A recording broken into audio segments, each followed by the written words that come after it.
Hello, I'm Todd Inman. I'm the board member on scene, and we'll be briefing tonight where we're at in the investigation in regard to the CRJ accident with the Sikorsky helicopter. Let me just start with, as usual, our hearts go out to all the families of the victims. In fact, I just spent the last several hours with them before we came here, and I apologize that we had to move this back. But they are one of our primary concerns, along with making sure we get factual information out. They are having it's a hard time for them, obviously. And we want to do everything we can to make sure they get the most accurate information and factual.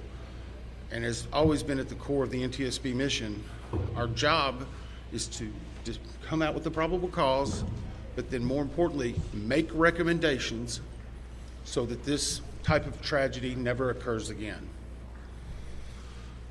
So today, I know yesterday you saw the chairman, myself, and all the board members here. I just want to let you know they are still actively involved with this. We're just trying to make sure we're dividing and conquering. The chairman and I have had multiple conversations today. She's helped out a lot in making sure we're getting the investigative needs we have. And she's at the command post right now working with some of our people. I'd like to start by just thanking the first responders. When this first happened, a unified command was set up, and we had a lot of important people that came and worked with us. In Virginia, the Fairfax County Fire and Rescue, Fairfax County Fire and Rescue Department, Arlington County Fire and Rescue, Arlington County Emergency Management, Arlington Police, Alexandria City Fire, Alexandria Police, Virginia State Police, the NCR Incident Management Team, the Virginia Department of Emergency Management, the Virginia Department of Transportation, the Virginia Senator Warner's office, MWA's Fire and Rescue Team, MWA Police. A special shout out to every one of them. MWA has been amazing in helping and working with us, and we're truly appreciative. Along with DC Fire and Rescue, just extraordinary in taking the lead. Prince William Fire and Rescue. In Maryland, the Montgomery Fire and Rescue, Prince George's Fire and Rescue, Charles County Fire and Rescue, Baltimore Fire, Baltimore Police, Anne Arundel Fire Department, Maryland State Police, Maryland Natural Resource Police, MPD, DCFD, from the federal side, the U.S. Coast Guard, U.S. Army, U.S. Air Force, FBI, Secret Service, Customs and Border Patrol, Park Police, DOD, Naval District Washington, American Medical Response, and yes, the U.S. Department of Labor. All of those have been amazing partners and are one of the reasons why that this investigation continues to progress the way we want it to. As I said, we did family briefings last night, and today there are over 100 family members that are now in the area receiving briefings, and as part of a legislative requirement, receiving family assistance. They have been briefed by the medical examiner, the fire chief, NTSB chairman, and myself, along with the family assistant unit from PSA Airlines. In regard to NTSB staff, all staff are now on scene that have been requested, and I want to point out one specific staff member, because we're doing a joint NTSB and DOD investigation. The NTSB actually has a Black Hawk certified pilot on staff, on our personal staff, based out of Alaska. Once we realized the dynamics and the intricacies of the Black Hawk, we have brought that member in. They are on scene now, providing direct technical assistance to the NTSB. Now, it does not mean that the DOD is not working and helping with us, but in order to maintain our independence, we have our own Black Hawk certified pilot in the working group for helicopters. Regarding salvage at this point, the Navy Supervisor of Salvage is conducting salvage operations at the current time. Barges are en route from Virginia Beach, and we anticipate them to be on scene early tomorrow morning.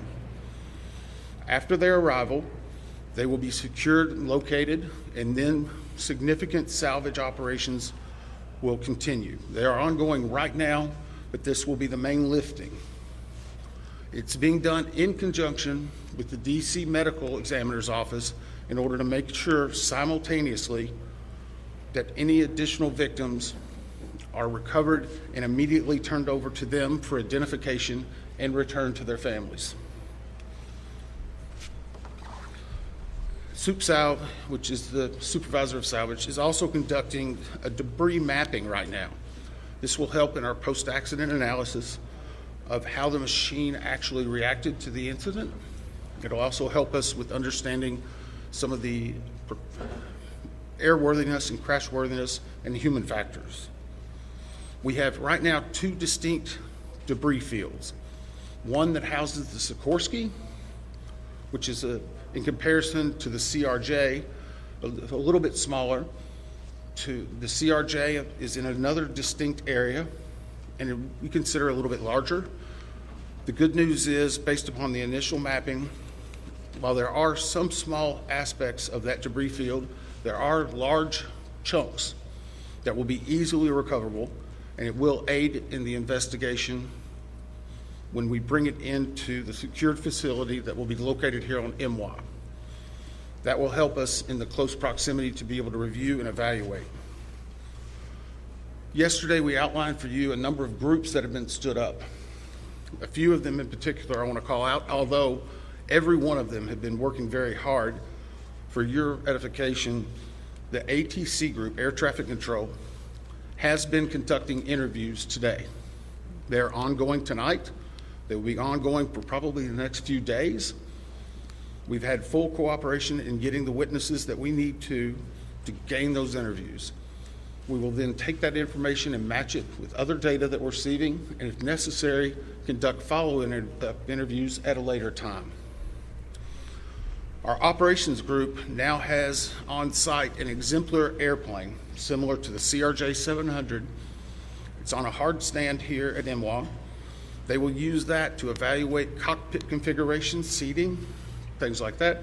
So whenever the salvage comes up, we're able to use an exemplary aircraft to match it against examples such as where maybe switches are, navigational aids, electronics. It is almost the exact same configuration as the incident aircraft. I want to clarify one thing. There's been a lot of questions and discussion regarding manifest. Let me make this very clear. The NTSB will not and has not released a manifest. We have not in our history, not in our past. We will not be in this accident. In fact, there's specific congressional language that whenever it is in our possession, it is not available through the Freedom of Information Act. It will not be included in our report. We will not be putting any names of any of the victims. Any release of that information will come from other individuals or groups. Regarding the recorders, as many of you saw last night, we recovered from the CRJ 2 separate recorders. One was a FDFR, that is a flight data recorder. FD. That was actually in what we consider good condition. As part of that process, it was soaked in alcohol overnight. It was then opened today, and we have a high level of confidence that we will be able to get a full download in the very near future. Now, once we do have that download, we will not be releasing immediately the information regarding it. We will have to go through, correct the data sets, make sure they're synchronized. This has approximately up to possibly 2,000 data points. Is that right, Bryce? So all of that has to be synchronized and looked at. It's a very laborious practice. It takes a lot of time. Regarding the CRJ's cockpit voice recorder, once it was recovered and opened, we found that it had water intrusion. That is not uncommon. It is not an unusual event for us to receive a recorder with water intrusion. We deal with that all the time. Our recorders division is one of the best in the country, in the world actually, and we have recorders sent everywhere, so there's a step. The CVR was soaked overnight in ionized water. at which point the team put the CVR into a vacuum oven in order to extract moisture. They are still checking electrical connections to determine if they're ready to try a download. It is one step of many steps that we will take in order to get that data, but we have a very high level of confidence that we will have it. We just have to work through a number of steps. Lastly, on recorders, the Sikorsky, where the CRJ has two separate recorders, the Sikorsky has a combined cockpit voice recorder and digital flight data receipt recorder. It's in one box. I can report to you now, we have recovered the Sikorsky black box. It is safely at the NTSB headquarters. It will begin an evaluation, just as the other two recorders did last night, to determine when and how to take action. I can tell you from a visual inspection, we saw no exterior damage that would indicate that it was compromised at this time. So we have a high level of confidence that we will be able to have a full extraction from that as well. Those are some of the significant updates we have right now. Obviously, we'll be doing some more in the essence of time and making sure our team gets back. I think we're going to be able to take maybe 4 or 5 questions. I'll call on you and I'll repeat it. So we'll try to play that game a little bit, please. Right here. Thank you very much. Your name and outlet, please. Jonathan Kersley from Channel 9 Australia. Captain Sully Sullivan was one of the heroes of the incident on the Hudson that he said we absolutely should be reviewing airspace, not just here but in other places where there's a complex mix of traffic. Is he right? Is there time for a permanent shift in DC and across the country to keep airspace safe and separate between military and civilian aircraft? So the question for those watching, is it this time now for us to possibly deconflict or change some of the airspace where military aircraft operate with commercial aircraft? I can't give you a definitive answer on that. What I can say is in this incident, it should not have happened. We have in aviation what's called a Swiss cheese approach, wherein if something fails, a backup should catch it. Multiple layers of redundancy. It's been a very long time since we've had a major aviation incident in the United States, and that's the reason why it's one of the safest forms of transportation in the country. But the only way they do that is by investigating what happens now and then making recommendations in the future. Again, the NTSB has done 100,000 aviation investigations. We've issued 15,000 recommendations. Over 84% have been accepted. Once this investigative report comes out, we will be advocating probably for years for changes that need to be made, but we'll not speculate on what needs to be done until we have the facts. Todd, is there anything obvious? Hey, I'll call on people. Sorry. Member Dave Jefferson from Reuters. Can you talk about how long you think it will take to recover the debris, how long you plan to be on site, and have you got any early data yet off the ATC tapes? I think that was 3 or 4 together. How long the debris will take, how long we'll be on site, and have we gotten any information off of the air traffic control tapes. The debris, we are hopeful once the mapping is done that it will be done in what I will call quick order. I can make no guarantees of that because first and foremost, we need to make every effort and to make sure we're recovering every one of the people that perished in this accident. We'll have some cranes that'll be coming up, and once that happens, you'll see a lot more activity, and we'll be moving that in, but I don't want to give you a definitive time. I would say it will start in earnest probably on Sunday, and it will go through next week, and some of that's contingent upon weather and other things. Regarding the ATC tapes, we've received a lot of different information on ATC, and so I'm just going to preempt it.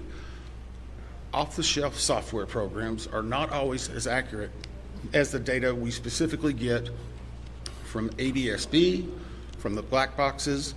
All of that are factors that come into our investigation.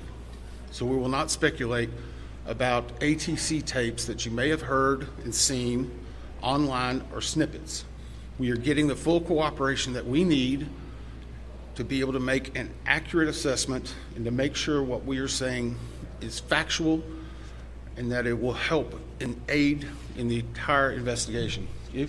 Todd Cooper from Channel 7 in Boston. Is there anything glaring from the videos that we've all seen that would tell you that the pilot in the Black Hawk helicopter made a mistake? The question is, based on the videos, have we drawn any conclusions? We have not. We know that there was a significant incident in which the two aircraft collided, a pretty significant fireball. If you will recall, even after the first day, we only had maybe 1 or 2 grainy images that were coming out. We're seeing more and more at this time. So we're still collecting data, but we are not going to opine until we see a lot of other things. And there are a couple more? 2 more? Yes, sir. On TV with CNN, how critical is it to interview the controller in the tower cab? And how concerning is it to you, the reports that that controller is working 2 positions at the same time? So the question was, how critical are the air traffic control interviews and basically staffing? So air traffic control interviews are critical. That's the reason why there's a process in place.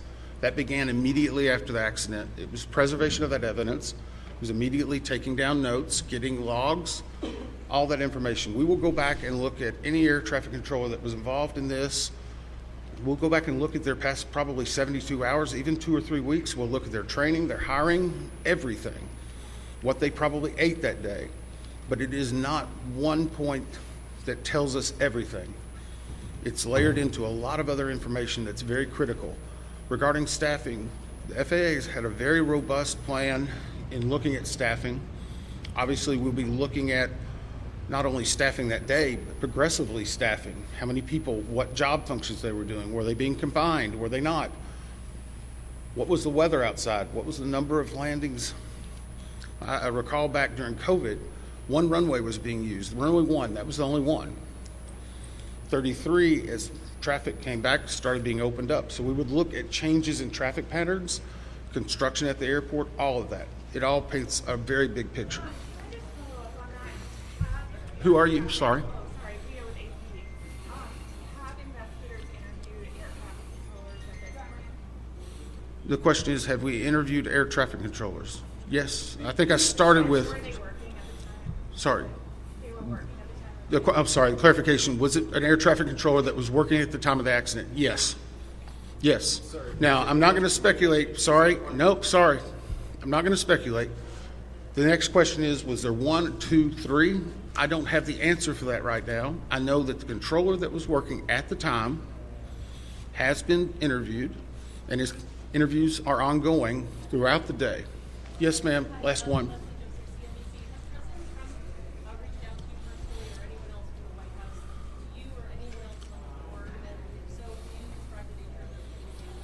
The question is anyone from the White House reached out to me or other board members? I won't speak for other board members. I know that the chair did a briefing yesterday. It was publicly discussed and gave some information.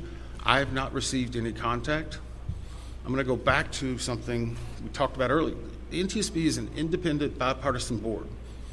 58 years as the gold standard. Our job is to find the facts.